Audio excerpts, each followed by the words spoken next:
Bom dia, pessoal. Nós estamos aqui no evento da nossa Universidade da Cidadania, no Salão Dourado da faculdade, aqui na Praia Vermelha, na UFRJ, dando início, então, ao lançamento do edital do nosso projeto do primeiro encontro de teatro nas escolas, nos colégios estaduais do Rio de Janeiro. Estamos trabalhando nesse projeto já desde o ano passado. É um projeto que recebe financiamento da emenda parlamentar da deputada Jandira Fegali, nosso agradecimento a ela, e ele acabou se desenvolvendo e chegando numa proposta diante do confronto, da tensão que a gente passou a viver na relação com os jovens, com as escolas, com os adolescentes, no uso da internet, das redes, no modo de se relacionar. Inicialmente, a proposta da Caravana da Cidadania seria uma ida aos colégios estaduais, às escolas públicas estaduais, mobilizando os estudantes para o Enem, para se inscreverem na universidade, divulgando a universidade pública. Naquela época, a gente estava no contexto de 2023, em que houve uma queda de inscrições do Enem, uma queda de interesse pela universidade e um aumento crescente da violência dentro das escolas, né? Foram vários fatos, vários acontecimentos que, assim, chocaram a comunidade acadêmica e ligaram um sinal de alerta para que alguma coisa estava acontecendo de diferente com essa juventude, né? E a ideia inicial foi tudo muito correndo, era assim um restinho de data para conseguir algum tipo de recurso, conseguimos pouco, enfim, mas corremos para pensar essa caravana, para essa ida às escolas, para levar à universidade. Só que a conversa foi evoluindo e a gente viu que talvez seria muito pouco a gente simplesmente passar pela universidade, pelas escolas, fazendo propaganda da universidade. Que a vida estava exigindo da gente algum caminho de mais permanência, de mais enraizamento, de mais continuidade, enfim, que a gente pudesse vivenciar aquele colégio junto com aqueles alunos, aqueles estudantes, e debatendo com eles os problemas da cidadania, da democracia e da cultura, que, vamos dizer assim, em última instância, é o projeto da Universidade da Cidadania, né? E nesse processo, a gente pensou em várias possibilidades e caímos no teatro, né? na organização dos grupos de teatro, eliminando dessa relação com os jovens toda e qualquer mediação da internet, da tecnologia, das redes, a gente justamente buscar reconstruir os vínculos interpessoais, subjetivos, do contato humano, da troca, né? Nós somos uma geração que fez muito teatro na escola, que ia para a rua, que botava o teatro invisível do Boal, né? Cansei de fazer teatro no metrô, enfim, e que nos formou nessa relação humana. E a gente resolveu, né, a decisão da Universidade da Cidadania, então, nesse projeto, foi apostar na retomada, no fortalecimento, na ampliação dessas experiências, as experiências com o teatro dentro dos colégios, num debate sobre cultura, democracia e afrontando também, enfrentando também o tema da violência. Então, esse foi, vamos dizer assim, a constelação que surgiu a nossa proposta. E todos sabem, depois dos últimos acontecimentos, principalmente da história acontecida com aqueles estudantes egressos do Colégio Pedro II, né, foi quando eu me deparei, eu acompanho o trabalho do Daniel Becker há muito tempo, com um posicionamento do Daniel de muita força, de muito bom senso, de muita coragem naquele momento, de enfrentar, né, da gente enfrentar essas discussões, enfrentar esse problema, essa responsabilidade. Então, o convite para ele nasceu da ideia da gente lançar o edital, porque nós já estamos acompanhando o trabalho em 8 escolas, né, em 8 colégios. E agora a gente lança o edital para que ele cresça, se expanda, que a gente possa atingir novas escolas, atrair novos parceiros, fazer com que esse encontro se amplie de forma bastante significativa. E a ideia é lançar o edital ao mesmo tempo que nós fazemos uma reflexão. Daí o lugar da conversa, do bate-papo aqui com o Daniel, da gente que está aí, enfim, no enfrentamento desse problema diariamente, numa campanha poderosa. E aqui, né, que é muito significativo, na Praia Vermelha, onde nós formamos pedagogos, assistentes sociais, psicólogos, que estão aí no chão, né, da escola, da vida, nos hospitais, em todos os lugares, tendo que enfrentar e lidar com uma situação que para a gente é absolutamente inédita, nova, para a qual a gente sente que não tem parâmetros, que no nosso repertório, né, a nossa enciclopédia, vamos dizer assim, de vida, nos deixa, às vezes, desarmado diante desse quadro, né? Como hoje mesmo, a gente estava comentando até com os nossos alunos de graduação, né? Como é que a gente resolve, quando a gente chega para o estudante para convidá-lo para um debate e ele está com fone de ouvido, a cara no celular, levanta o olho, né, com um olhar desatento e desanimado para a realidade que está fora da sua tela. Então, esse é um desafio para a gente. E a ideia de hoje, claro que não é encontrar soluções, não é constituir modelos, nem receitas, mas é iniciar uma reflexão que a gente sente como urgente, necessária, que precisa muito ser ampliada, né?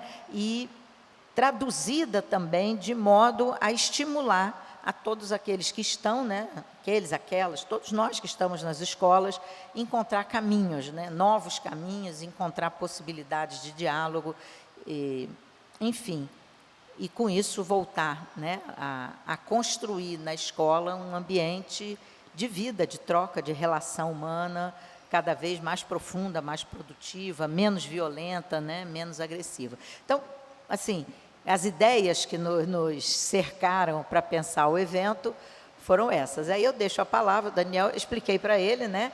Bom, desculpem, eu não fiz a apresentação, porque assim, para a gente é tão próximo, né? Ver o Daniel Becker todo dia na internet, enfim. Ele tem uma formação de pediatra aqui da UFRJ, né? Trabalhou no nosso Instituto de Pediatria, trabalhou no Médicos Sem Fronteira, tem uma Instituto de Saúde Coletiva, muitos anos também, né? Enfim, ele tem uma longuíssima experiência na construção, enfim, de uma prática médica, de uma pediatria, enfim, voltada para a construção de um mundo melhor, em resumindo, né? Eu acho que essa talvez seja o grande impulso que o move e que, enfim, traduz, eu acho, toda a sua trajetória. Então, com vocês, o doutor Daniel Becker, pediatra, para falar um pouco sobre tudo isso. Obrigado, Leonora. Eu acho que a gente deve fazer essa apresentação aqui sob forma de conversa. Eu vou fazer uma conversa, uma fala inicial, mas eu acho que depois a gente tem...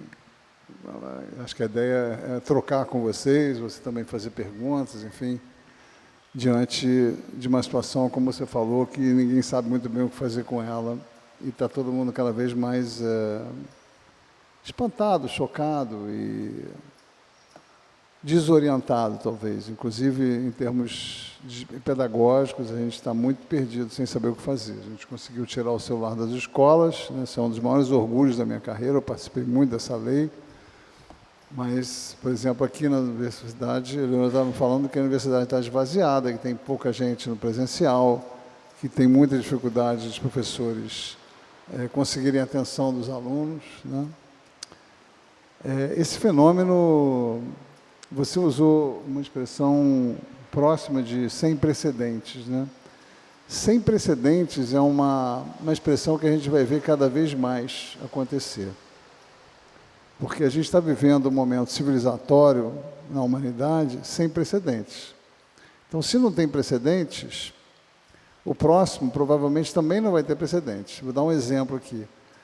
A chuva que caiu em São Sebastião, São Paulo, há uns 4 anos atrás, mais ou menos, a vazão de água por segundo foi correspondente à vazão média das cataratas do Iguaçu.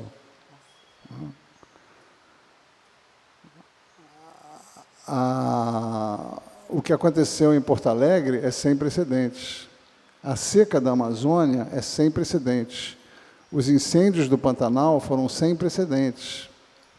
As ondas de calor do ano passado e ano retrasado foram sem precedentes. Quer dizer, nós estamos vivendo um tempo que não tem precedentes, né? Porque a gente está vivendo um tempo de grandes mudanças, não só no clima, mas conectados ao clima também, a nossa juventude, a nossa forma de funcionamento humano, eu diria, inclusive, né? Quando você olha a linha do tempo, essas mudanças começam a acontecer, essas mudanças que têm a ver com seres humanos, começam a acontecer em torno de 2012. Então, a linha do tempo é 2008 é lançado, 2011, não, 2007 é lançado o primeiro iPhone com tela clicável, né? Em 2010, se eu não me engano, 2, 3 anos depois, surge a App Store e a Google Play Store, né? As primeiras lojas de aplicativos. 2012, aumenta a velocidade de banda celular e o celular começa a chegar de forma maciça nas pessoas, especialmente nos adolescentes e jovens, que são os grandes early adopters, né, os principais adotadores precoces dessa tecnologia. E começa a se disseminar também formas de interação social nas redes sociais. Então, o botão do like do Facebook, no Twitter também, o retweet, você poder mandar os twitters, você reenviar os tweets de outras pessoas, os comentários. Tudo isso vai criando formas de interação, mas também formas de legitimação, formas de confirmação social, né? Então, começa a se intensificar os estímulos sociais que essas redes oferecem. E também o Facebook evolui de um conjunto de amigos para um conjunto de seguidores. No Instagram nem se fala mais amigos, no Facebook no início a gente falava amigos, né? Hoje em dia a gente fala seguidores. É curioso porque os seguidores fizeram com que a gente deixasse de ter amigos. A gente tem muitos seguidores e pouquíssimos amigos, cada vez menos. Então, nesse período, começa a se notar algumas mudanças na juventude, nas crianças e nos adolescentes, especialmente. Primeiro, as notas do PISA, vocês conhecem o PISA, né? São uma avaliação global, ciências, línguas e matemática, aos 15 anos, no mundo inteiro começa a cair. E subiu durante 50 anos a média das notas do PISA. Em 2012, ela faz uma inflexão para baixo e começa a cair. A curva de automutilação de meninas, também, né, exatamente nessa época, faz um cotovelo. Ela está assim, ela faz um cotovelo para cima. Dispara. A curva de suicídio entre jovens também. Aqui no Brasil teve uma leve piora na pandemia, mas a pandemia não foi tão impressionante assim no seu efeito do isolamento, na automutilação, no suicídio e na depressão. É uma curva que tem uma certa continuidade de ascensão. E a curva de isolamento também. Desde 2012, o tempo passado com crianças, entre amigos, vai caindo cada vez mais, principalmente para os jovens. O que está acontecendo? Alguma coisa genética, alguma coisa pedagógica, as escolas estão mudando. Não. A única coisa que explica tudo isso é o telefone celular, especialmente o vício que o celular impõe às pessoas. Nesse momento, está havendo um julgamento em Los Angeles da Meta e do YouTube. Eram 4 plataformas, a Meta, YouTube, Snapchat, que é uma plataforma que a gente usa pouco aqui, e o TikTok. O TikTok, que é a pior delas, sem dúvida nenhuma. Os julgamentos até agora, os processos contra essas empresas, eram baseados no conteúdo. Você está matando meu filho, está deprimindo meu filho, porque você está mandando para ele conteúdo assim, assim, assim. e a desculpa é sempre a mesma. A gente não produz o conteúdo, a gente só veicula o conteúdo, né? Nessa argumentação já tem um viés óbvio, que é o fato de que o algoritmo, que é o modelo de negócio dessas empresas, que é o que é a principal, digamos assim, o principal veículo para a criação da dependência digital, ele seleciona, ele faz uma curadoria de conteúdo e ele seleciona conteúdo que vai engajar cada vez mais o usuário, né? É estranho, é engraçado porque a gente fala usuário de redes sociais, a gente fala usuário de drogas, a gente não fala usuário de TV, usuário de carro, usuário de comida, né? A gente fala usuário de drogas, usuário de redes sociais. Ele vai engajar o usuário quanto mais intenso e quanto mais radical for o conteúdo. Então, o fato de que eles selecionam conteúdo que vai radicalizar e que vai viciar, em si já era o suficiente argumento para serem condenados. Porque eles não produzem conteúdo sobre suicídio, automutilação, transtorno alimentar, etc., mas eles selecionam para mandar especificamente para as meninas. Eles não produzem conteúdo sobre violência, bullying, misoginia, ódio, nazismo, fascismo, etc., mas eles selecionam para mandar especificamente para os meninos, né? Tem vários experimentos mostrando que você cria uma conta de menina de 13 anos, primeiro, começa em 30 segundos os pedófilos começam a te mandar mensagem, e em 2 minutos você começa a receber vídeos de automutilação, de dietas extremas, de blogueiras com corpos artificiais, né, se exibindo, aquela coisa que vai destituindo a autoestima do adolescente. E para os meninos, a mesma coisa. Clicar só em futebol, a menina clica só em gatinho, ela começa a receber esse conteúdo. O menino de 13 anos, conta criada fictícia, clicando só em futebol, ele começa a receber conteúdo de bullying, linchamentos, degolações, execuções policiais, inclusive de inteligência artificial, né? Misoginia, a misoginia é um clássico, começa com um memezinho, com piadinha contra a mulher, brincando, depois começam os influenciadores, Red Pill, etc., etc. Então, isso já seria o suficiente para julgá-los e condená-los. Só que esse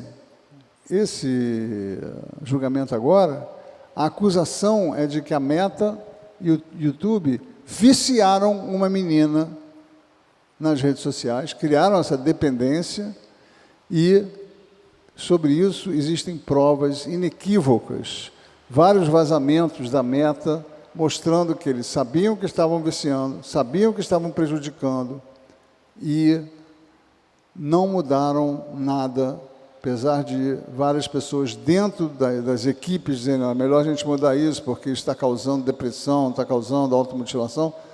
O Zuckerberg, pessoalmente, dizia não, está engajando bem, vamos manter, né? Isso em relação à Meta. Teve muitos vazamentos de documentos internos. Então, eles sabem, por exemplo, que quando uma menina apaga um selfie, é um ótimo momento para mandar um vídeo de automutilação para ela. É nesse nível de crueldade. O Jonathan Haidt, que escreveu um livro histórico, que está mudando o mundo, que eu tive o orgulho de fazer a frase de contracapa, ele compara as indústrias do tabaco, né, que viciaram sabendo que estavam prejudicando a saúde das pessoas, mas ele fala que são piores, porque o tabaco não presenciava a morte das pessoas que ele viciava, porque essa morte vai acontecer 20, 30 anos mais tarde. Nas redes sociais, não. Eles estão presenciando a depressão, a automutilação e o suicídio de muitas crianças, muitos adolescentes. A mesma coisa com a inteligência artificial. E eles não mudam por conta própria as suas condutas. Eles continuam fazendo exatamente a mesma coisa. Enfim, o que nós temos hoje, o quadro que nós temos hoje é 97% das crianças e adolescentes brasileiros usam redes sociais, 97% acesso à internet pelo celular. As redes sociais, até 12, 13 anos é quase 80%. 60% das crianças de 8 e 9, de 9 e 10 anos têm perfil no TikTok, quando teoricamente seria 13, né? E quase 100% dos adolescentes com mais de 13 anos têm perfil, são usuários de redes sociais. Com isso, e agora a inteligência artificial também, né, chegando com força e se disseminando de forma muito importante entre adolescentes e jovens, principalmente. E que está chegando nas crianças também com os bonequinhos, e já tem bonequinhos de pelúcia com inteligência artificial que conversam com a criança, já tem chatbots de criança também nos celulares, enfim. Então, qual é o quadro que a gente tem, né? Nós estamos pegando as nossas crianças, a média de uso dos adolescentes está na faixa de 7 a 8 horas por dia. Teve um amigo meu que atende adolescente, um médico de adolescentes, ele falou que teve um adolescente semana passada lá de 11 anos, e quando ele começou a falar, vamos pensar a questão do celular, o menino deu um soco na mesa dele, levantou dizendo, eu vou quebrar isso aqui, eu vou quebrar tudo isso aqui, se você falar nisso. É nesse nível. Claro que são casos extremos, mas eles são representativos de uma maioria, eu diria uma maioria de crianças. Quando a gente fala assim, como escola, muitos não se reconhecem nesse acesso de raiva e tudo, mas muitos sim se reconhecem, muitos assumem seu vício, muitos assumem o seu mal-estar. Então, o que nós estamos produzindo, né? Uma crise sem precedentes. Tanto da inteligência, da cognição, do aprendizado, portanto, quanto da saúde mental, quanto da saúde física, quanto da socialização. Com isso, a gente tem um experimento social sem precedentes em bilhões de crianças do mundo inteiro que está trazendo resultados a curtíssimo prazo. Normalmente a ciência estuda as questões comportamentais em 10, 20, 30 anos. Nós estamos produzindo resultados em 5, 10 anos que já são assustadores. Isso os documentados pela ciência, porque tem muita coisa que sai na mídia, de relatos anedóticos que são impressionantes também. Então, o que o mundo está vivendo hoje? Nós estamos afastando as crianças e adolescentes dos fatores que determinaram a evolução do ser humano. O ser humano, se a gente contar a evolução humana, 5 milhões de anos, desde os primeiros macaquinhos que se levantaram, ficaram eretos, começaram a opor o polegar, que foi a marca, né, do nosso clique evolutivo, do point of no return evolutivo, que a gente se humanizou quando a gente começou a ter essa habilidade, começou a desenvolver mais o nosso cérebro, o telencéfalo, né? Quem viu a Ilha das Flores conhece bem essa frase, né? Desde essa época, mais ou menos 5 milhões de anos, se a gente colocar esses 5 milhões de anos em 12 horas, as primeiras aldeias neolíticas, que os primeiros ajuntamentos humanos sedentários, eles ocorrem 8 minutos antes das 12 horas, às 11h52. O Império Romano acontece 4 minutos, se eu não me engano, antes de 11h56, portanto, né? A Revolução Industrial acontece 15 segundos antes das 12, às 11h59:45. Não tenho agora, se eu tenho anotado, não tenho agora exatamente essa precisão, mas é mais ou menos isso, são segundos antes.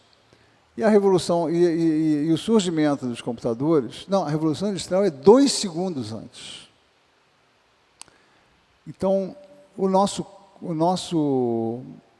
desenvolvimento, a nossa vida, até, se a gente colocar ela em 12 horas, até 2 segundos antes do final desse período, sempre foi em movimento, em atividade física, buscando comida, fugindo de predadores, depois caçando, depois trabalhando no campo, enfim, a coisa vai evoluindo, mas sempre em atividade, em movimento, em contato com a luz do dia, né?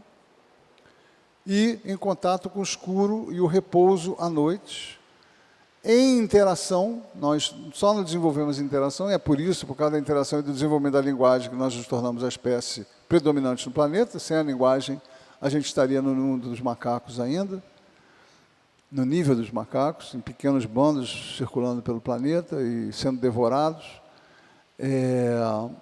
E as crianças sempre brincando, interagindo entre si e brincando para aprender as habilidades que elas iam precisar no mundo adulto.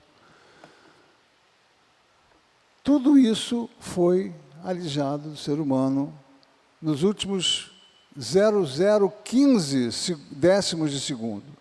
0,0015 segundos, quer dizer, nos últimos 1,5 décimos de segundo. As crianças não brincam mais, não saem mais à rua, não têm mais contato com a luz do dia, não interagem entre si, e a sua atenção está completamente fragmentada. A atenção é a habilidade humana das mais importantes. Ela permite que você aprenda qualquer coisa, que você trabalhe, que você entenda, que você esteja em contato com as pessoas, que você, enfim, sem atenção a gente não consegue se relacionar com a vida, né? E a atenção humana está a Simone Weil falava que todo aprendizado do ensino fundamental, ensino médio, se resumia a uma coisa: desenvolver a nossa atenção, a capacidade de atenção. Eu acho que é um pouco exagerado isso, mas é para a gente ver a importância que ela dava à atenção.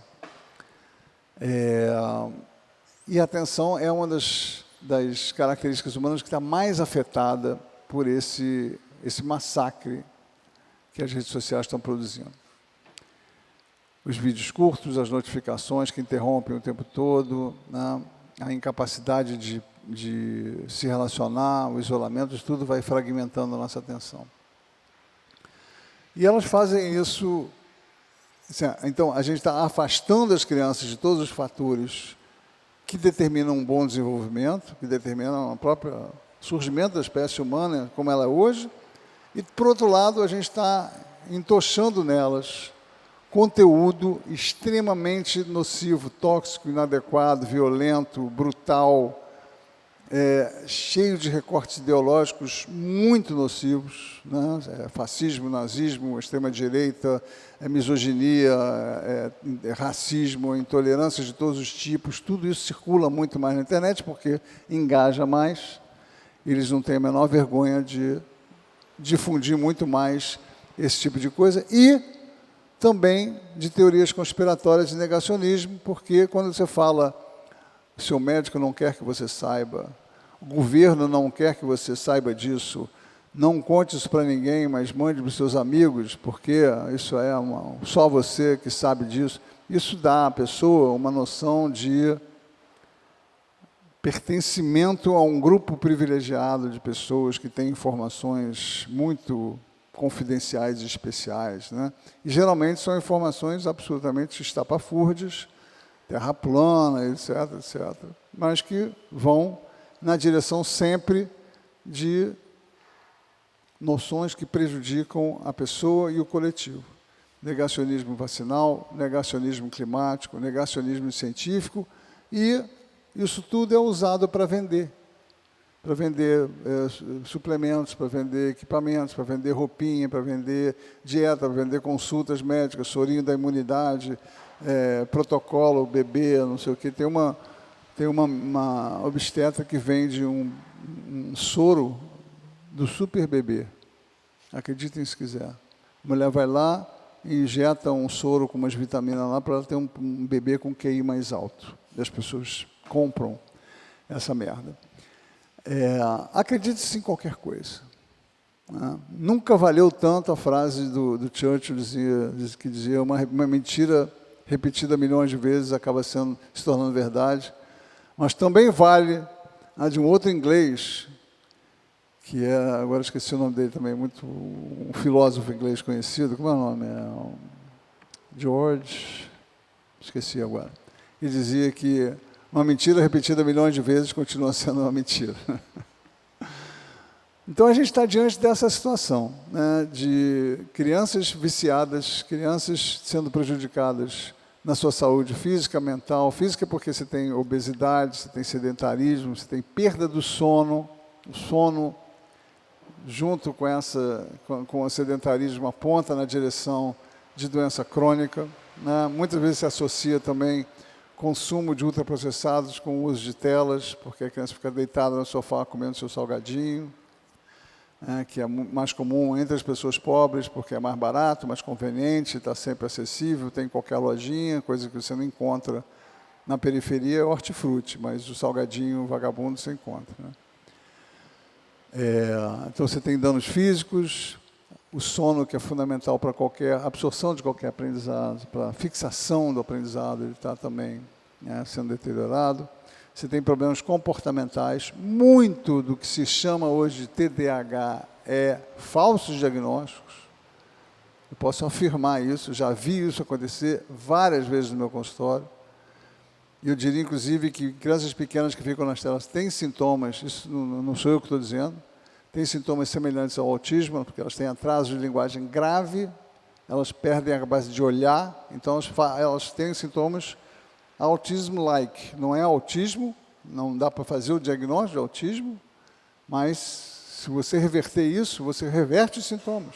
Elas voltam, se você conseguir tirá-la da tela, ela consegue reconquistar essas etapas fundamentais de desenvolvimento que ela perde, né, quando ela fica muito tempo na tela. Isso é bem documentado. Criança que fica na tela antes de 2 anos, durante mais de 1 hora por dia, perda de desenvolvimento da linguagem, desenvolvimento de habilidades sociais e coordenação motora. E você tem os danos, obviamente, ao aprendizado, à cognição. Nós estamos diante das primeiras gerações que têm o QI menor do que as gerações anteriores, sempre foi ascendente, agora está caindo de novo. E você tem os danos à saúde mental e à saúde, digamos assim, à saúde ideológica, se eu posso falar. Já listei alguns aqui. E você tem um aumento, esse conjunto está levando ao aumento da depressão, da ansiedade, da síndrome de pânico, da automutilação, do suicídio, todos os piores resultados em saúde mental, especialmente das meninas, e entre os meninos, o aumento brutal da misoginia. Uma pesquisadora inglesa que afirma, a partir do que ela está pesquisando, que a misoginia e o machismo violento hoje são mais comuns entre meninos jovens do que entre velhos de 50 anos. Isso é inédito na nossa história. E o resultado são esse tipo de situações que nós estamos vivendo, né? O estupro coletivo de Copacabana, que foi emblemático, de uma adolescente, foram jovens que cometeram, e jovens que são, sim, não só estupradores contumazes, já fizeram isso com outras pessoas e tentaram fazer com a irmã dela de 13 anos. Não só isso, mas eles certamente fazem parte de grupos no Discord. O Discord, para mim, é a plataforma mais perigosa, porque ela não tem registro, não coleta nem sequer o e-mail dos usuários. Não tem registro, gravação do que acontece nas salas de conversa, são salas de conversa, né? E você tem ali situações extremas o tempo todo. Eles certamente fazem parte de grupos misóginos que se reúnem no Discord, tanto que ele foi para a delegacia com aquela camiseta que todo mundo deve ter visto, regret, never regret, no regrets, não se arrependa, nunca se arrependa. Isso é o que a gente chama de apito de cachorro. Aquela frase ali é para os outros misóginos que estão vendo aquela foto, com ele com a cara toda orgulhosa, com o peito estufado, dizendo: eu sou sim, eu odeio as mulheres sim, vou continuar estuprando sim, até enquanto eu estiver livre aqui. E vocês continuem aí também. Isso é o que ele estava dizendo ali. Esse menino, espero realmente que esse menino pegue uma pena dura. Mas esse tipo de violência organizada é resultado, ele não começa no estupro, ele começa no meme contra a mulher. E eu tenho certeza que isso também está afetando o comportamento da polícia, também está afetando o comportamento do crime organizado, também que se organiza também pelas redes e que se deixa afetar também pelas redes. Quer dizer, esse aumento que a gente está detectando na violência contra a mulher, que não é só ocasional, não é só quando surge nas manchetes, isso está no Fórum Brasileiro de Violência, que tem um anuário brasileiro de violência que sai todos os anos. Todos os anos aumentam os casos de todos os tipos de maus-tratos e violência contra a mulher. E todos os anos aumentam também a violência contra crianças e adolescentes, inclusive sexual, né? Então, assim, tem esse quadro, a gente tem uma consciência crescente também das pessoas, dos pais, da comunidade, da mídia, da sociedade em geral, sobre o que está acontecendo, e tem reações. Acho que talvez as mais importantes são as leis que estão surgindo, né? Então, a lei que bane os celulares das escolas, 15.100, se eu não me engano, que foi revolucionária para as escolas. Acabou de sair uma reportagem na Vida Simples, se vocês puderem dar uma olhada, descrevendo alguns resultados e algumas depoimentos de professores, tem um depoimento meu também, e resultados que a Secretaria Municipal de Educação apresentou, com 25% de melhora de aprendizado em matemática, 17% em português e um bimestre, né? Resultados bem impressionantes, assim. E não só da volta da atenção durante as aulas, mas também da interação no recreio, né? Eu gosto o melhor indicador para mim é a reclamação de vizinho. O vizinho está reclamando porque está tendo barulho na escola, isso é muito bom. E, assim, os relatos anteriores, eles que era impossível, você não pode competir com o celular. O celular, uma vez que você entrega para uma criança, ele se torna o centro da vida dela. É impossível competir com aquilo. Uma notificação de grupo de WhatsApp, gente. Um bom dia do grupo, que de manhã ele vai ter 50, aquilo é uma chamada para ele dizendo assim, vem cá, você pertence, você está com a gente, vem saber da última, vem dar bom dia também, você está com a gente. O que o adolescente mais precisa? Pertencimento. E ele não tem 50 amigos que ligam para ele ou que chegam na escola e abraçam e dão bom dia. Não chega na escola, não. Mas no grupo tem. Então ele fica muito ligado, ele deixa a notificação ligada. E os adultos também. Eu, às vezes, pego um celular de uma mãe no consultório, ela vai me mostrar um exame que eu pedi, exame de sangue, que são vários itens, né? Hemograma, Aí ela me dá o celular para eu ver o resultado do exame, só que o resultado do exame está no WhatsApp dela. Aí eu fico tentando ver o exame, fica chegando no topo da tela, notificações de grupo. É impossível eu conseguir ver o exame. Porque o meu olho fica assim o tempo todo, né? Você desvia, não tem como não desviar o teu olhar e continuar prestando atenção se estão chegando notificações. Tem adolescentes que recebem 4.000 notificações por dia. A média é de 400. É impossível você prestar atenção em qualquer coisa. Você está fazendo um trabalho, vai ficar notificando, vai estar o telefone ali, vai ficar o tempo todo olhando, e aí a atenção vai se fragmentando. Então, a gente tem reações, a lei das escolas, e agora o ECA Digital, que vocês dois devem estar ouvindo, acabou de ser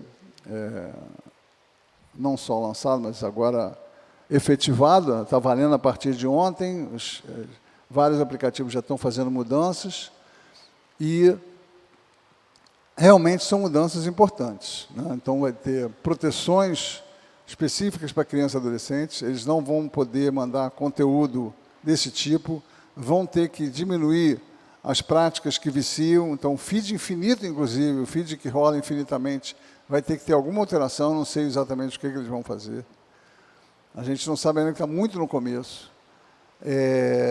As contas de menores de 16 vão ter que ser vinculadas aos pais, aí você tem um pouco de dúvida, né, da efetividade dessa medida, porque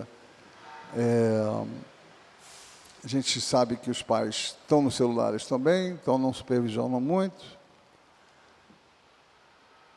Vai ter bloqueio de conteúdos quando houver denúncia extrajudicial, você não vai precisar ir por um juiz para conseguir um bloqueio de uma postagem nociva, de uma postagem contra uma pessoa, de uma postagem intolerante, por exemplo, se houver denúncia de algumas entidades que vão ser selecionadas pela ANPD, Agência Nacional de Proteção de Dados, que ficou responsável pela implementação do ECA digital. Vai ter proibição de propaganda baseada no comportamento da criança, que é uma das piores coisas que eles têm. Eles sequestram dados da criança, por exemplo, essa coisa de botar um vídeo de automutilação para uma criança que apagou seu selfie, eles fazem a mesma coisa com propaganda, né? Então, eles vão bloquear isso também, vão ter que bloquear. Enfim, uma série de práticas que vão reduzir a nocividade das redes sociais para criança e adolescente. Isso é uma grande conquista para o Brasil. Resta saber qual vai ser a efetividade, qual vai ser o nível de implementação, quais vão ser os subterfúgios que eles vão usar para driblar certas limitações, porque o que eles querem é adoecer, porque adoecer dá dinheiro. Isso é até mais terrível, assim. Adoecer pessoas, especialmente crianças e adolescentes, está enchendo as burras do Zuckerberg, do dono de TikTok, do Elon Musk, com muito dinheiro, né? E agora a gente tem, então, 2 leis, e tem também um movimento social, que é o movimento Desconecta, que ainda é muito pequeno, mas que tem agregado bastantes pais, já está em 23 estados, já tem mais de 400 escolas, onde você tem pais e mães que não querem dar o seu celular cedo para as crianças, né? Tem a norma de base, são as normas de Jonathan Haidt, que são não entregar um celular antes de 14 anos e não deixar entrar em redes sociais antes de 16 anos, né? Esse compromisso. As outras 2 normas, uma é banir das escolas e a outra é recuperar a brincadeira livre, né? Isso também é algo que eu vou deixar para falar no final. E esse movimento está agregando, então, pais que assumem esse compromisso, e dessa forma a gente tem, esse menino não vai mais ser o único sem celular. E é o motivo pelo qual 90% dos pais alega a necessidade de comprar um celular para uma criança de 10 anos, de 8 anos. Porque ele é o único que não tem celular e fica triste, fica de fora. E realmente é sofrido.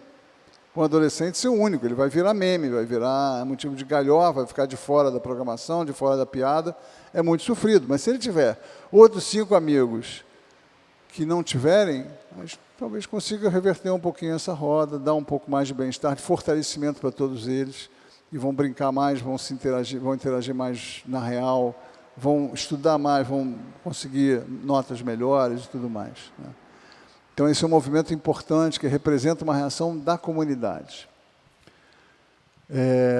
E a quarta coisa que nós precisamos, ainda não existe, sim, várias pessoas fazendo propostas, né, de como lidar com essa questão. Eu estou lançando esse ano um livro sobre telas também, com outro autor, Ilan Breman, que é um estudioso de literatura infantil, autor de literatura infantil de São Paulo, também um cara muito interessante, um filósofo. E tem muita gente tentando fazer educação, tem muitas iniciativas de educação midiática, do MEC para professores, para famílias existe o guia, né? Existem vários materiais, vários livros que ajudam as famílias a ter a noção da importância de controlar e também saber formas de controle, formas de uso de aplicativo de controle parental e tudo mais.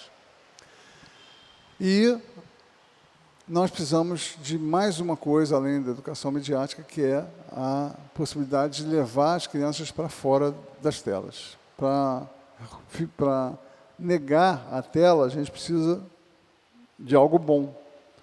E o mundo real bom fica para eles na brincadeira, na interação, no esporte, na socialização.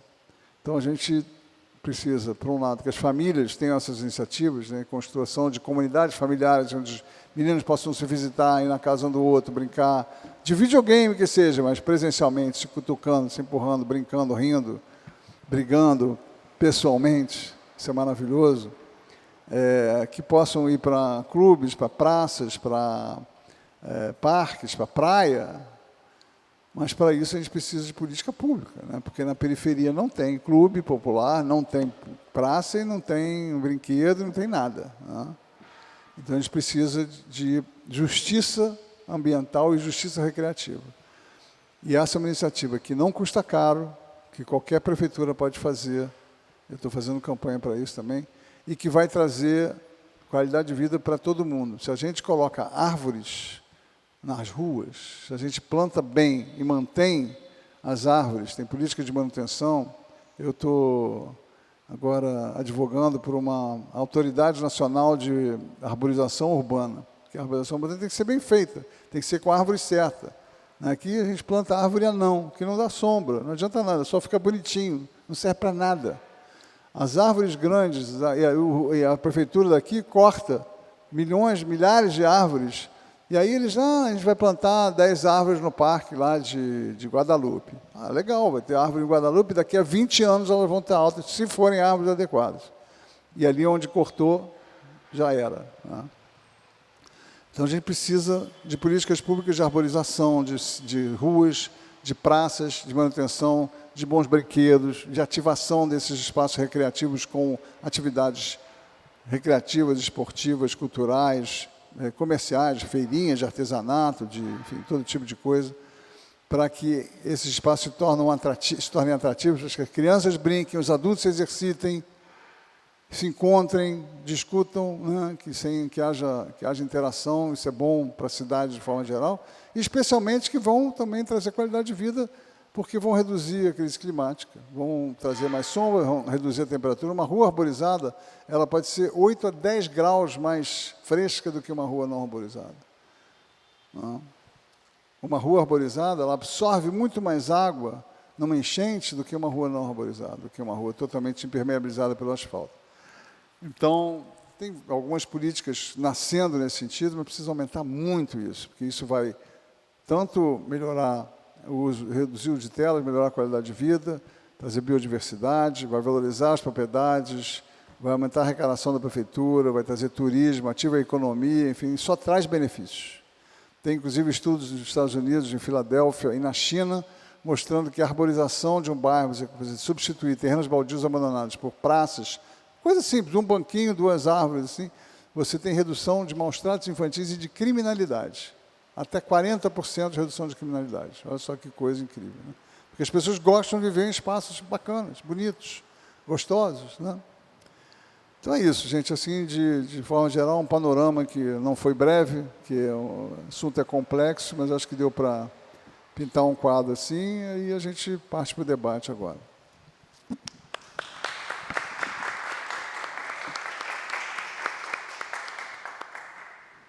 Bom, eu teria, assim, milhões de colocações, né, para fazer, para instigar o debate, mas eu gostaria de perguntar da plateia, né, se alguém gostaria de começar, fazer alguma pergunta, ouviu aí com tanto interesse, eu vi assim, né, que, enfim, é um assunto que nos mobiliza, então, alguém gostaria de começar?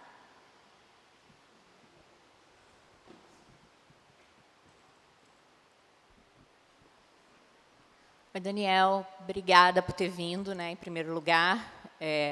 Acompanho porque sou mãe de 2 pequenos, então as suas redes sempre me ajudaram muito.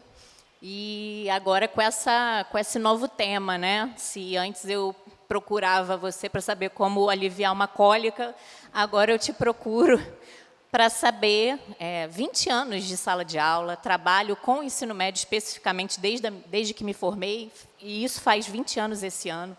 Então, apesar desse tempo todo acompanhando a adolescência, eu me sinto muito perdida diante desse aumento da violência e do tipo de violência, né? Eu acho que no início ali da minha docência, a gente estava muito preocupado em como preparar os professores para a digitalização, né, para a virtualização.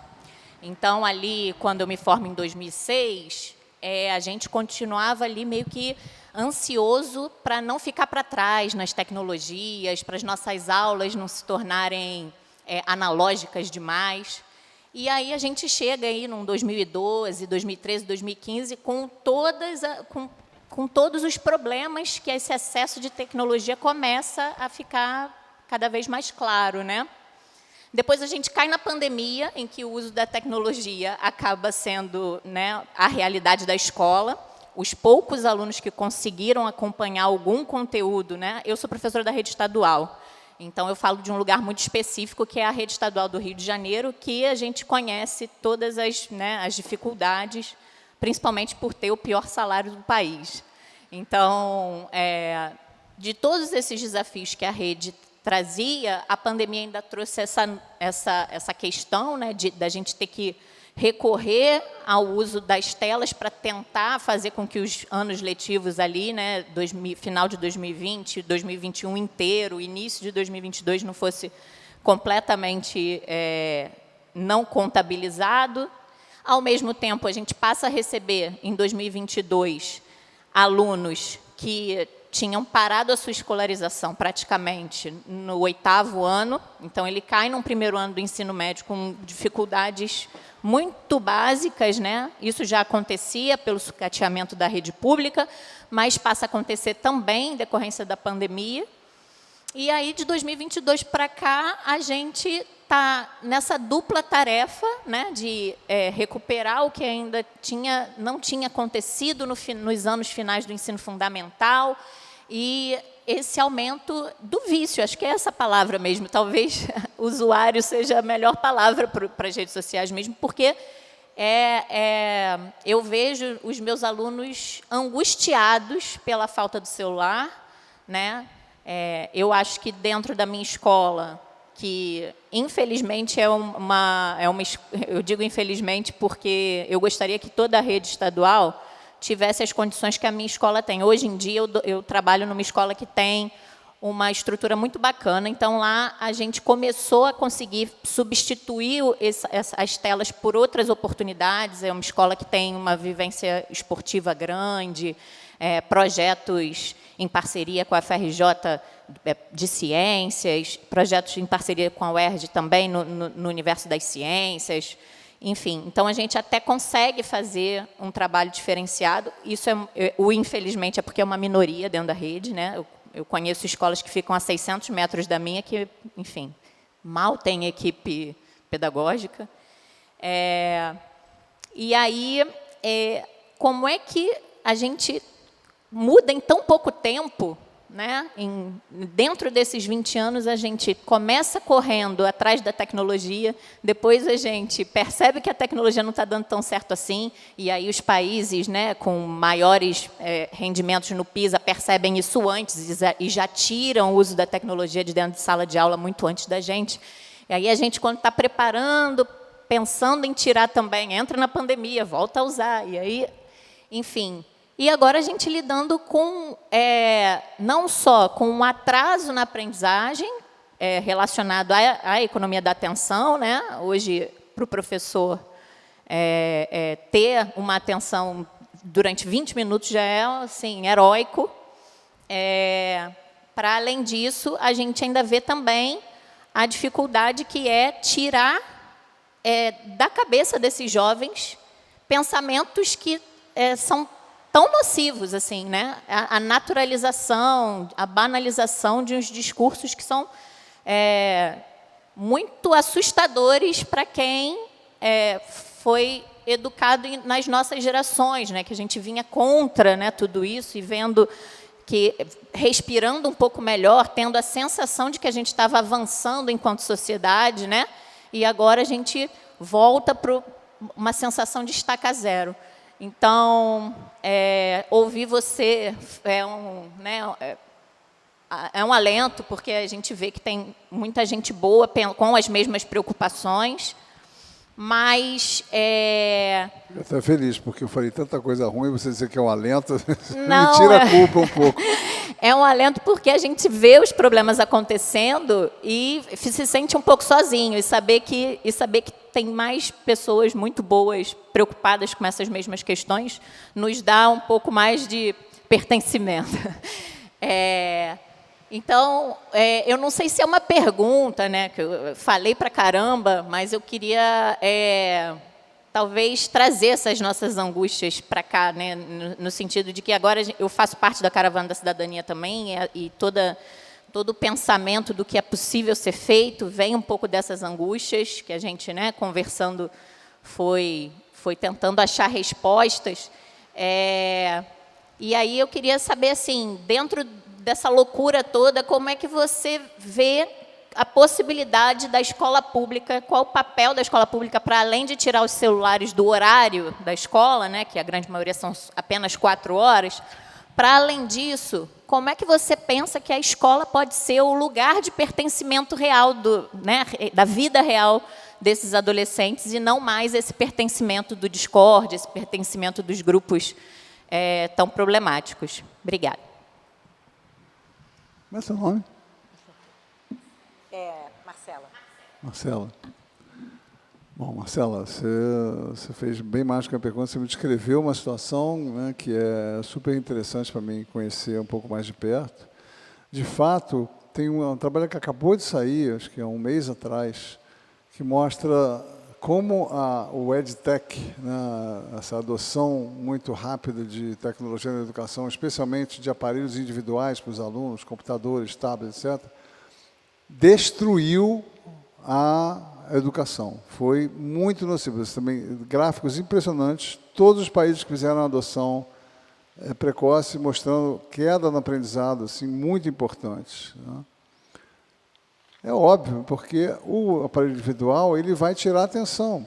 Seja porque ele tem conexão com a internet, o menino ele pode acessar qualquer coisa ali, claro, talvez não possa acessar uma rede social, aí pode entrar no Google e entrar na pornografia, né? A pornografia está a um clique de distância, acabou. Não precisa verificar a idade, isso acabou, né? A gente espera. Acabou de sair uma notícia hoje dizendo que ainda o Pornhub ainda não está fazendo verificação etária, já estão ilegais. A verificação etária é obrigatória agora. Esqueci de dizer, o ECA Digital obriga qualquer plataforma de conteúdo inapropriado para crianças e adolescentes que tenha uma verificação etária robusta. Quer dizer, não basta a gente, quando a gente estava produzindo o guia de uso de dispositivos digitais, o guia para famílias e educadores, né, que tem do governo, a gente entrevistou os representantes de plataformas. O cara do TikTok disse, por que vocês sabem que tem criança ali dentro? Os próprios termos de uso de vocês proíbem crianças menores de 13 anos. Por que vocês não verificam a idade das crianças? A gente verifica, sim. Como é que vocês verificam? A gente pergunta para elas qual a idade delas, né? Agora, Marcela, eu não sou educador, né? Conheço esse universo a partir de depoimentos de professores, né?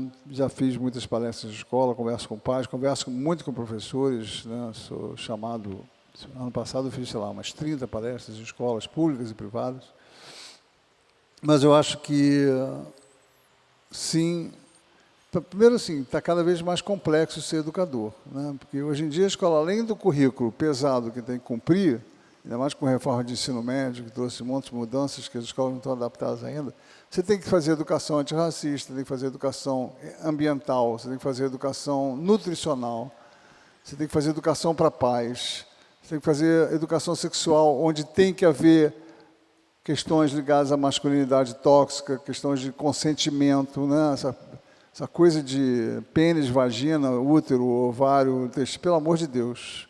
Não, isso aí eles já sabem há muito tempo. A gente tem que discutir consentimento, tem que discutir integridade, intimidade, respeito, é isso que tem que ser educação sexual. Não? Então, a escola tem que fazer frente a um mundo em transformação muito rápida, muito intensa, e é impossível a escola acompanhar tudo, né? Mas dessas educações todas, talvez aquela que vai fazer mais impacto é a educação midiática. Porque desenvolver pensamento crítico, isso é uma coisa que os pais têm que fazer, têm que sentar junto com os adolescentes e observar, meu filho, isso aqui é um cara, está vendo atrás dele essa bandeira? Essa é a suástica do nazismo. Você sabe o que é o nazismo?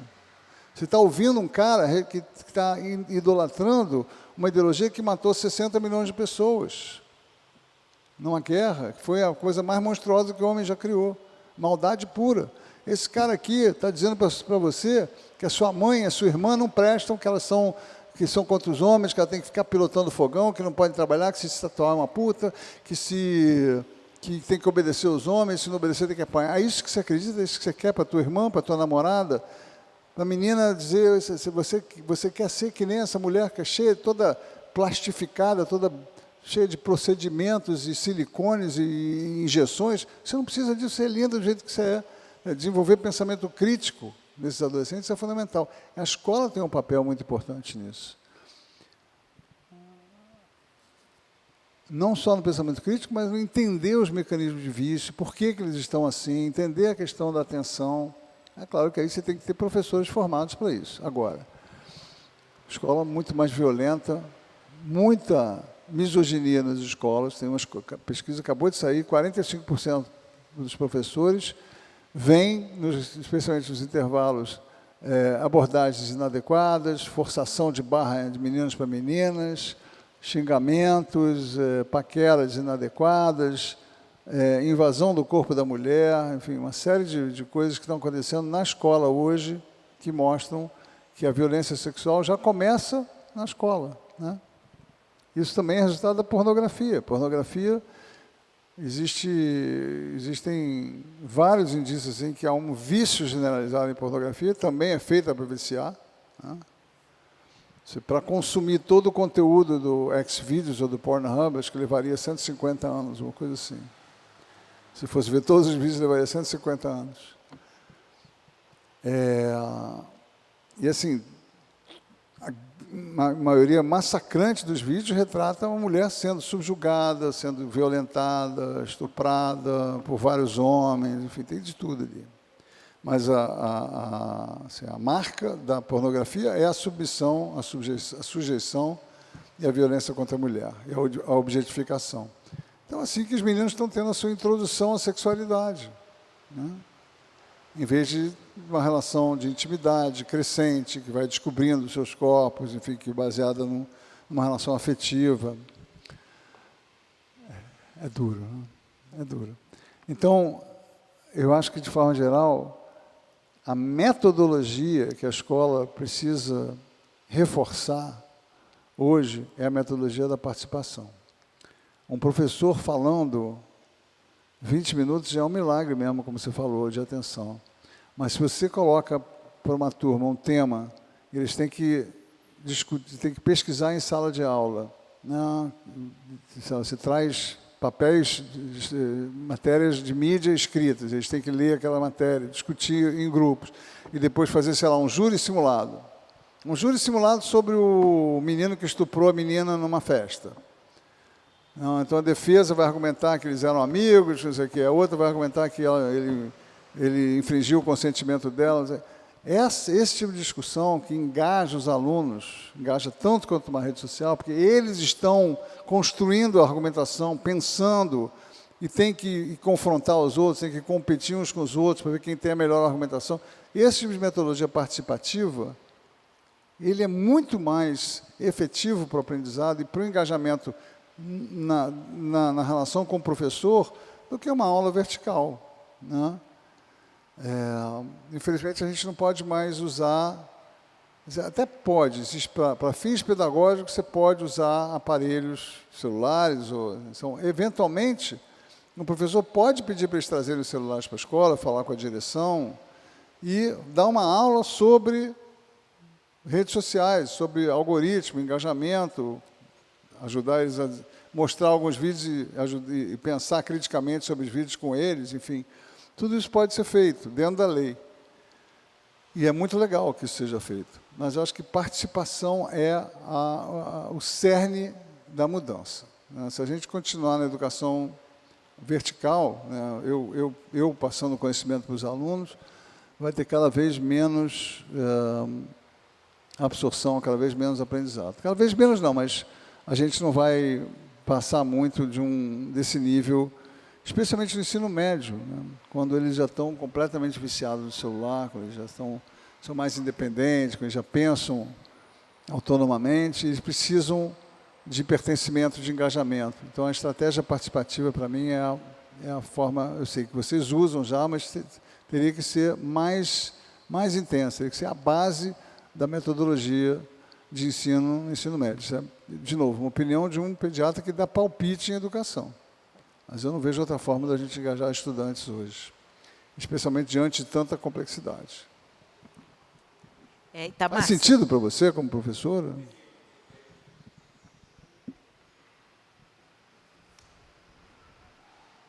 Na verdade, eu ia retirar o meu dedinho, porque a Marcela engatou a pergunta por onde eu gostaria de começar, que é a questão da escola pública, pensando na própria caravana da cidadania, e pensando em escola pública, eu penso na população da escola pública. Quem são esses jovens? E a maioria vem de áreas populares, assim, no geral, né? E pensar que a gente está falando de o acesso à tela, acesso ao celular, ele é um distintivo social.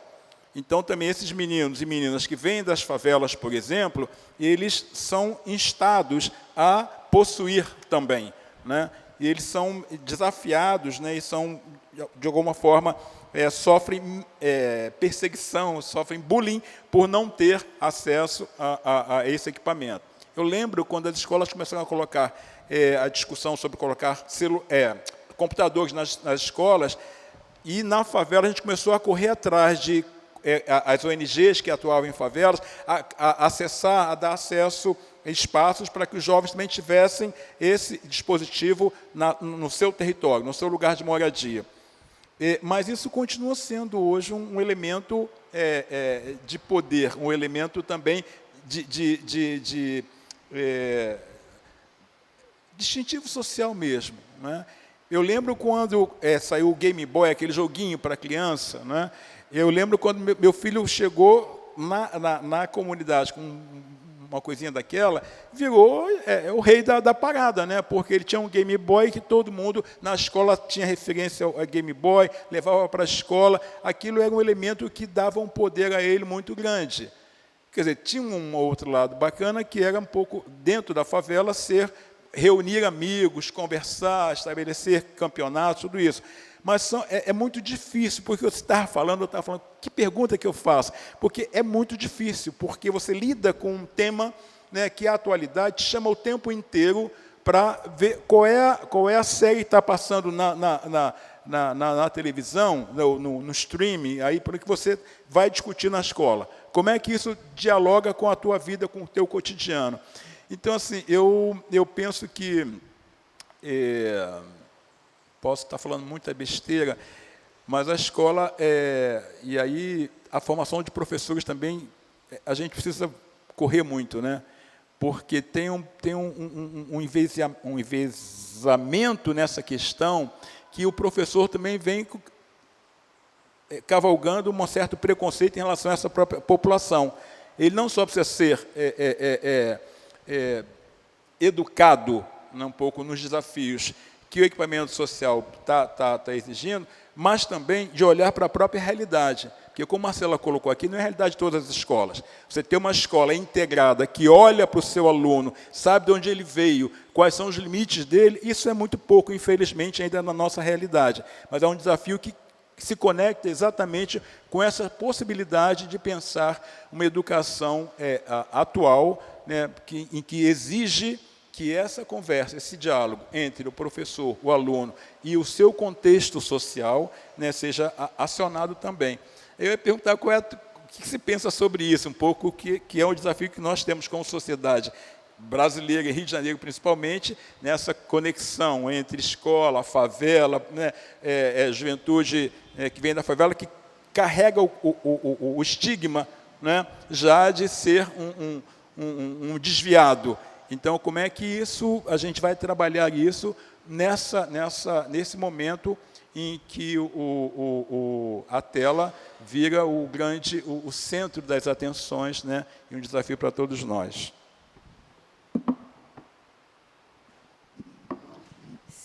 Você quer completar? Que aí faz uma rodada mais de conversa. Qual é o seu nome? É Itamar. Itamar. É Dúcia.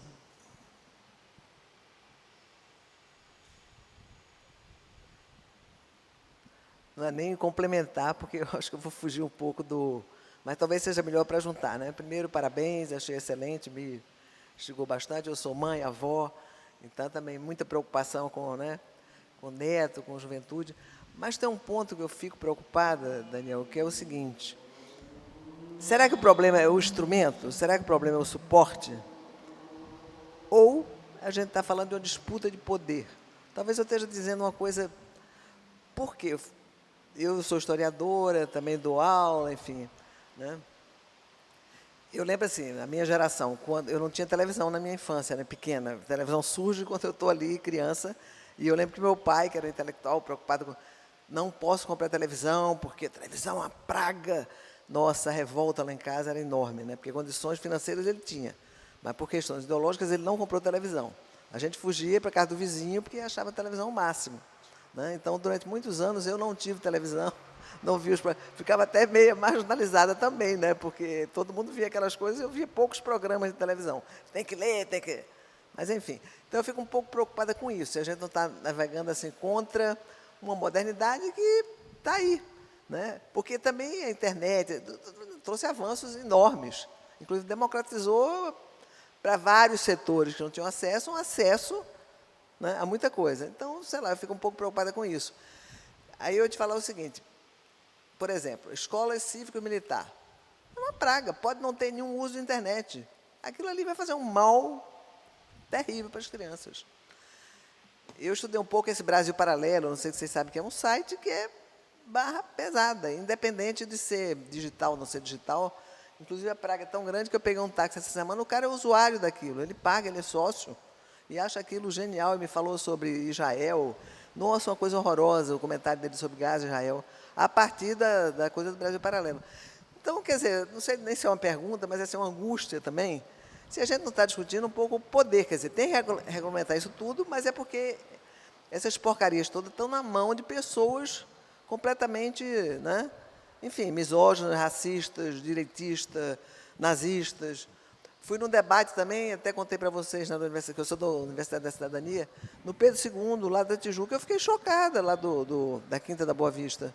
Um grupo de meninos nazistas lá dentro. Eles não é através de celular, não, é através de pichação, de papel, de jornal. Um grupo de jovens, no Pedro II, do lado da Quinta da Boa Vista, né, que as professoras denunciaram. Eu fiquei muito chocada. Entendeu? O que você viu lá? Não entendi. Na Quinta da Boa Vista. Eu fui dar uma palestra no Pedro II e as alunos, no meio quando acabou a palestra, teve um debate, algumas denunciaram que lá dentro elas estão sendo perseguidas no Colégio Pedro II, lá da Quinta, São Cristóvão, né, que é um colégio enorme, enfim. Estão sendo perseguidas por meninos dentro do colégio que são de grupos nazistas, que se dizem nazistas, picham, me mostraram pichação lá na escola. Eles têm jornal, quer dizer, meio digital, entendeu? Quer dizer, eu quero falar o seguinte, o buraco é muito grande, é uma disputa de poder enorme. Claro que a sua palestra me instigou muito, eu acho, essa coisa da atenção eu não tinha me dado conta, como é barra pesada, né? A quebra da... Mas tem essa coisa, entendeu, que é muito maior do que isso, quer dizer, então você regulamentar eu acho que é fundamental, né? Agora, você retirar esse instrumento, achar que... Isso eu acho que não tem mais como, é uma questão enfim, do próprio avanço da sociedade, e é por isso que eu estou dizendo, eu acho que tem uma disputa de poder aí monumental, que é isso que a gente tem que... Né, porque o mal que é uma escola cívico-militar que não use nada de internet vai fazer para as crianças é tão grande quanto, né? Certamente. E São Paulo está, assim, sendo aprovado em massa, né? Então, não sei. Não sei se eu confundi um pouco, mas parabéns, adorei, você me estimulou muito a várias coisas. É porque assim, ele vai fazer, o Daniel vai fazer uma fala de encerramento a partir das questões. Não sei se alguém teria alguma questão curta, né? Se quisesse acrescentar agora, antes dele falar. Você tem, Nádia? Que aí ele já faz a fala de encerramento.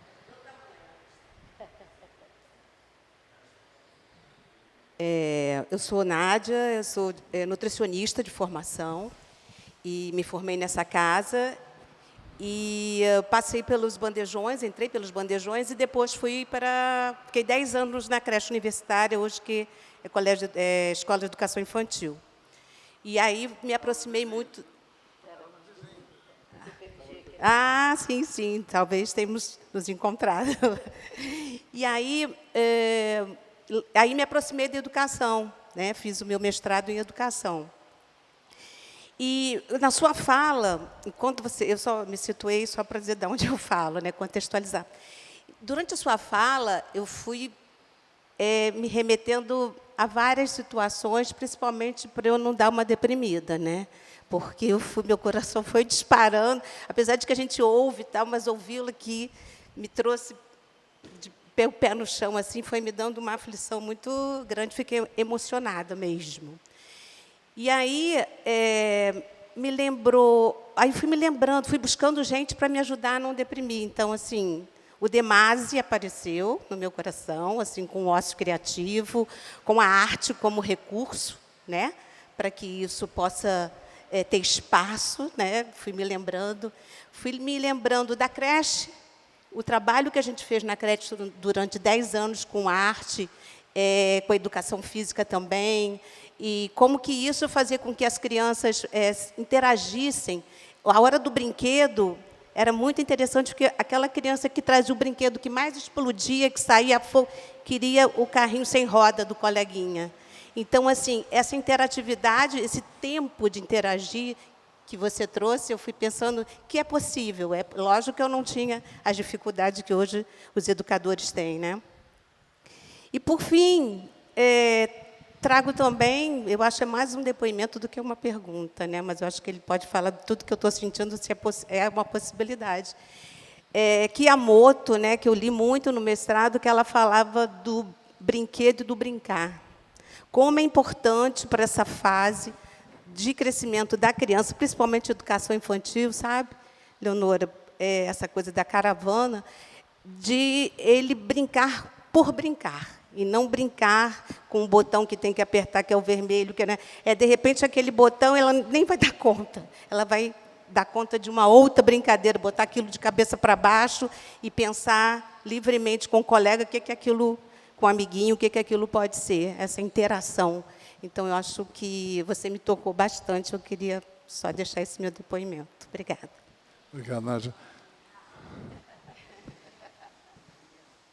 Primeiro, uma honra estar aqui, uma alegria, um prazer.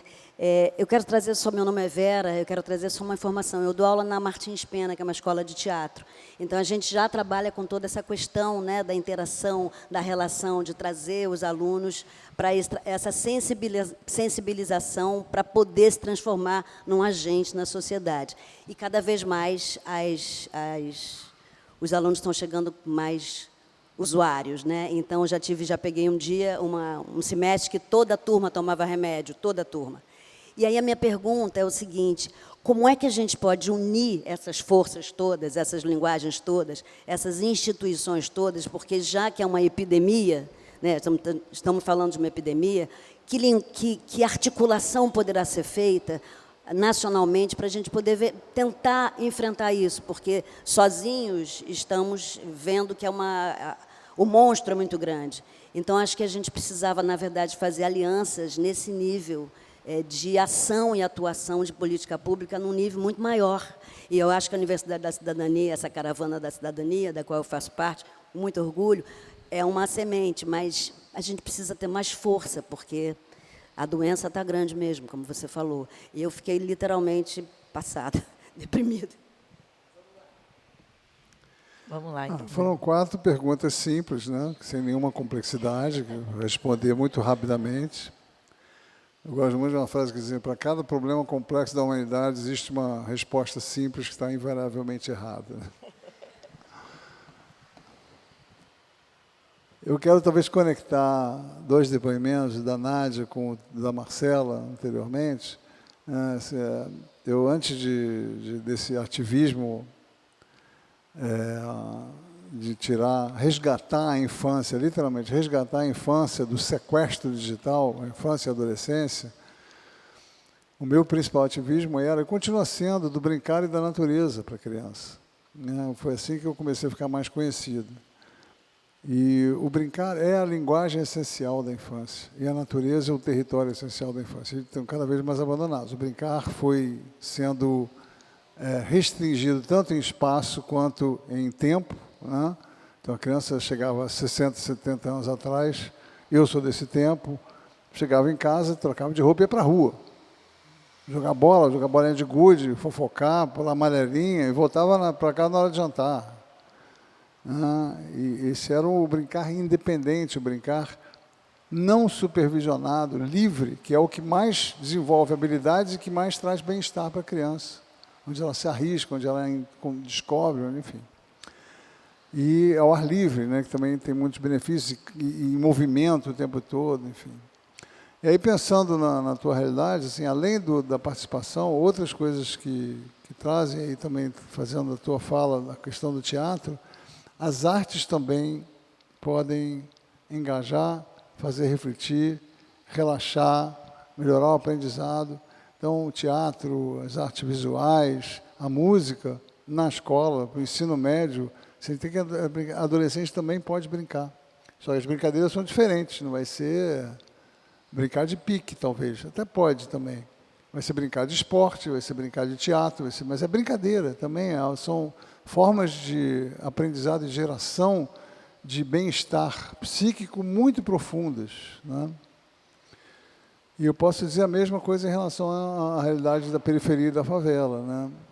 Agora, a questão que você traz é muito mais complexa, né? Como é que a gente conecta uma escola com a sua realidade do seu entorno, como é que a gente trabalha a realidade desses meninos que convivem muito mais com violência, convivem muito mais com uma realidade mais dura, mais precária, e que tem no celular, muitas vezes, o seu lazer principal, né?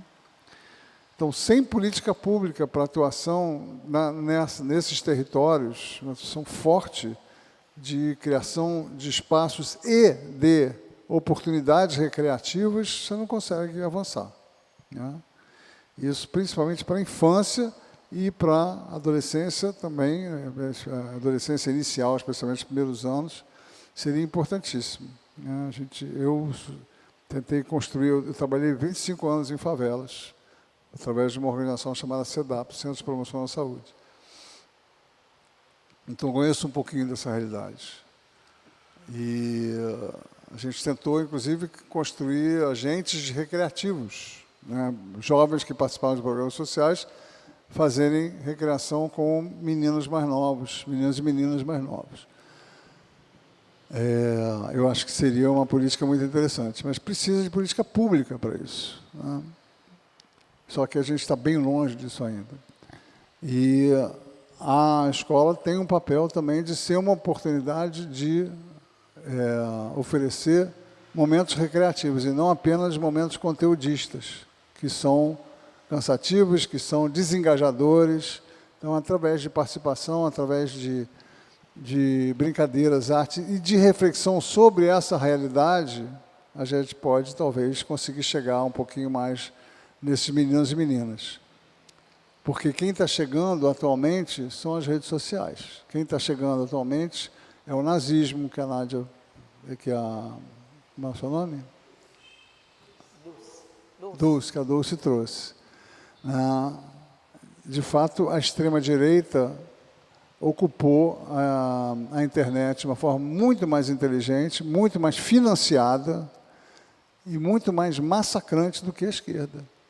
Então, existem hoje verdadeiras muralhas de influenciadores, é um exército de influenciadores de extrema-direita no YouTube e no Instagram, no X e no TikTok, extremamente populares, que dão de 1000 na esquerda. A esquerda não soube ocupar esse espaço. Até pela característica intrínseca da direita e da esquerda, né? A esquerda sempre mais complexidade, mais reflexão, e a direita gritaria, ofensa, afirmações. E aí houve a aliança da extrema-direita com o neopentecostalismo, que agravou ainda mais a situação, se tornando essas ideologias ainda mais populares, mais aderentes às pessoas, que vêm do pastor, vêm da palavra de Deus.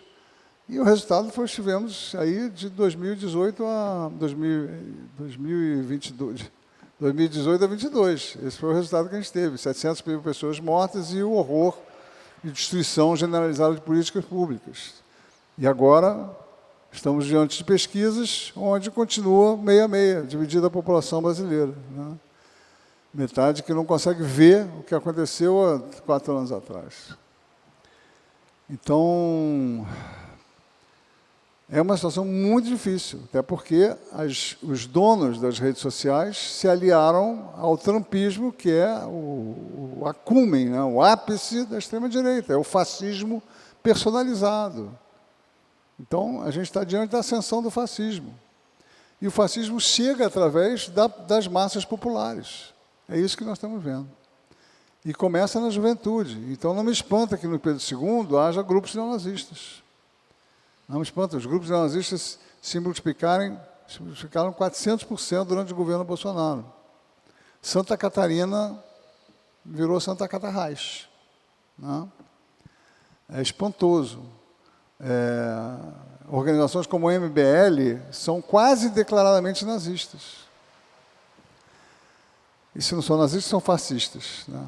Então, de fato, a gente não consegue, existe uma tentativa de regulamentação desse tipo de questões, de fake news, de disseminação do ódio, com um projeto chamado PL das Fake News. Só que foi rejeitado em massa pelo Congresso, porque os 20 primeiros deputados mais populares nas redes sociais são 19 de direita. Um, que é a Érica Hilton, que é de esquerda. 19, acho que é uma coisa assim, 15 ou 20, 19 mais populares são de direita, extrema direita, não é direita, né? Não é direita democrática, é direita fascista. Então, a gente está realmente numa situação politicamente muito difícil. Em 2018, eu dizia, e os meus amigos não concordavam, eu já estudava um pouco esse tema, eu sempre tive uma percepção muito alerta para isso, dizendo, não tem mais debate em televisão, propaganda eleitoral, é rede social que vai definir a eleição e pastor, que é quem define a eleição. Então, isso me torna me dá um certo pessimismo em relação à eleição desse ano, inclusive. Eu estou apavorado, para dizer a verdade. Porque se voltar essa era bolsonarista, nós estamos fodidos, literalmente. Eles vão modificar. Agora eles sabem o caminho. Eles vão modificar a estrutura do Estado de Direito para poder se perpetuar no poder. Começando pelo STF, que está completamente destituído moralmente, né? Então, estamos diante de uma ameaça muito concreta de perder a democracia no nosso país, de enfrentar uma ditadura eleita, como acontece em Israel, como acontece na Hungria, como acontece na Polônia, como acontece nos Estados Unidos, né? A gente está vendo aí os resultados na mídia. Enfim, coisa boba, né? Besteira aí que a gente está enfrentando, daqui a pouco está tudo bem, né? Mas eu não quero ser, eu sou um utopista. Eu continuo querendo acreditar que a gente precisa trabalhar para um mundo melhor e que existem formas de fazer isso. Não é à toa que a gente conseguiu pequenas vitórias. O ECA Digital é uma pequena vitória, mas muito significativa. É exatamente o que a gente queria propor para o PL das Fake News, só que aplicado a crianças e adolescentes. Se a gente começa a atenuar essa onda de horror, de saúde mental, ideologias nocivas na infância, a gente consegue mudanças a médio prazo, né? A Austrália implementou a proibição de redes sociais para menores de 16 anos em novembro. Atualmente, uma pesquisa que saiu agora mostra que 80% dos adolescentes... Eu estava na Globo News ontem, a manchete era: um adolescente entre 5 ainda usa redes sociais na Austrália, como mostrando que isso é um fracasso. Não, porque 4 deixaram de usar. 80% deixaram de usar redes sociais. Isso é uma conquista enorme, enorme. A frequência de sites de pornografia, de jovens, assim, o consumo de pornografia na Inglaterra caiu 60% depois da implementação de verificação etária. 60% dos usuários eram adolescentes ou crianças, né? Enfim, a política pública é indispensável para a gente fazer alguma coisa. Agora, num congresso como a gente tem, que ontem estava discutindo o extermínio da principal prática do IBAMA, que é o bloqueio remoto, quer dizer, são satélites que mostram onde é que está sendo desmatamento, onde é que está havendo desmatamento ilegal em áreas indígenas, e o bloqueio dessas iniciativas, mandar os fiscais lá e destruir as máquinas, isso vai ser proibido pelo Congresso, por esse Congresso que nós elegemos, que quase passou o PL da bandidagem, que só foi bloqueado porque a gente foi para a rua, e que está passando marco temporal, que está passando fim do licenciamento ambiental, e que está passando um monte de outros horrores. A gente, com esse Congresso, não consegue avançar. É muito difícil avançar. Mas conseguimos, graças a um garoto cabeludo que fez um vídeo que teve 60 milhões de visualizações e que o Hugo Mota achou que as filhas dele estavam ameaçadas pelos pedófilos e resolveu botar em discussão a questão. Quer dizer, o Felca pegou, ele falou de PL da adultização, ele chamou foi chamado de PL da adultização. Até hoje tem gente que chama o ECA digital de lei Felca, de lei da adultização.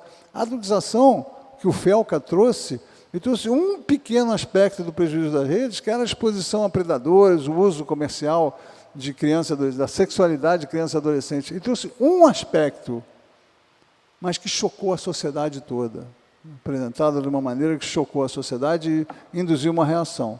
A gente estava trabalhando 3 anos por essa lei, intensamente, com elaborações, com estruturação, com lobby no Congresso, e não conseguia fazer avançar mais nem 1 centímetro. No dia seguinte, ele fez o vídeo numa sexta, na segunda-feira estava no Congresso. Uma coisa extraordinária. Então, existem sinais de que a reação pode acontecer. A gente não pode deixar de trabalhar, de falar disso, de conversar sobre isso. Acho que essa é a principal questão. E nunca esquecer de incorporar nessa discussão as camadas mais vulneráveis da nossa sociedade. A infância negra, a infância periférica, a infância pobre, porque essas leis não podem ser feitas apenas para os privilegiados, né? E eles estão sendo muito mais afetados que as crianças de classe média e os adolescentes de classe média. Obrigado, gente, pela participação. Foi um público pequeno, mas muito adorável. Então, eu fico muito feliz de ter vindo aqui e ter podido ter essa conversa com vocês. A gente agradece. Sucesso demais. aí no edital. Eu estava querendo lembrar do Dostoiévski, né, a frase que a beleza vai salvar o mundo. Acho que a gente, de alguma forma, tem que acreditar, né? E, principalmente, eu acho que essa... Vamos emagrecer, colocar silicone, ácido hialurônico. A beleza artística, né? A arte, né? Não, é bom, porque a gente precisa ajustar, né? Para o público de hoje, a frase do século XIX, afinal. Mas a gente acreditar na potência humana, na potência da arte. E eu só queria ressaltar aqui uma questão que ficou na sua fala aqui no final, que eu tenho chamado muita atenção, né, da gente diferenciar o que é um embate entre a direita e a esquerda e o que é o embate do nazismo e o fascismo com a vida e com a democracia. Quer dizer, o embate que a gente está fazendo não é um embate partidário, né, de defesas eleitorais de tal ou tal grupo que se equivalem. A gente está falando da ascensão, né, do fascismo, e isso coloca na sua oposição não um outro partido, não um outro grupo, mas o processo civilizatório, a democracia, a defesa da vida, o Estado de Direito democrático, que são, né, os objetivos da nossa Universidade da Cidadania. Lutar por esses valores e continuar fazendo com que a universidade seja importante na construção desse processo. Então, eu queria agradecer demais ao Daniel, né, dizer que a nossa geração fica feliz de ver que a gente não desistiu, que tem muita gente na rua trabalhando, batalhando, que a gente segue, né, todos nós acreditando de alguma forma na construção desse futuro. E vamos em frente. Muito obrigada, Daniel.